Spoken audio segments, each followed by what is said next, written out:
M'agradaria pensar que la cuina de la plaça és una cuina, sobretot, se podria agafar més en el concepte de mercat, perquè és una cuina que es basa en el producte de temporada, sobretot. Tenim l'hort de casa que ens és molt representatiu, a part que, evidentment, treballem estretament amb productors molt locals. Ens agradaria considerar-la quilòmetre zero, però no arribem al punt de poder-ho dir som 100% quilòmetre zero, però sí que mirem d'estirar la mà a qui tenim més pròxim.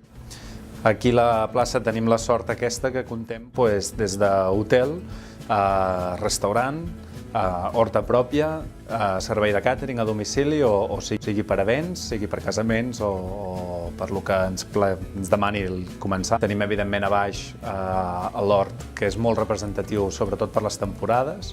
Tenim la sort que l'hotel disposa de moltes habitacions de llar de foc que ens permet allargar una miqueta la temporada, el que és l'hivern. I després al restaurant l'oferta gastronòmica està molt basada en... Mirem de fer una oferta molt justa, mimant bastant el producte i tirem molt del menú degustació, que és el que ens és molt representatiu a casa. El menú degustació d'aquí a casa és un menú que ens basem en 8 plats en total i després porta tot un tema d'aperitius i també un tema de petites coses per acompanyar el cafè.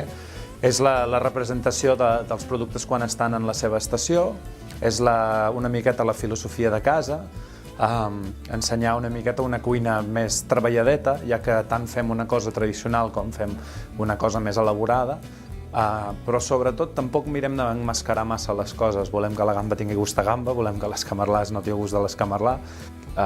És un producte que, evidentment, ajuda amb el sentit ecològic, no fa falta que les coses viatgin tant, i vulguis o no, no espaiem més el medi ambient. Tenim la sort d'estar a el que nosaltres li diem la petita Toscana catalana, i això, clar, quan més puguem preservar d'aquest entorn, millor, no?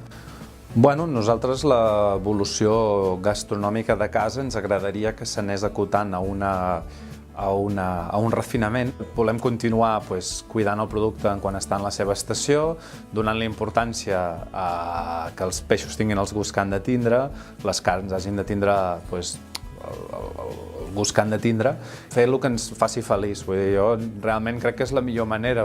Per sort, treballem del que ens agrada, no sé, que puguem vindre a la feina cada dia i fer feliç el qui ve aquí a la plaça. Us espero aquí, que vingueu, que ho disfruteu i que us agradi.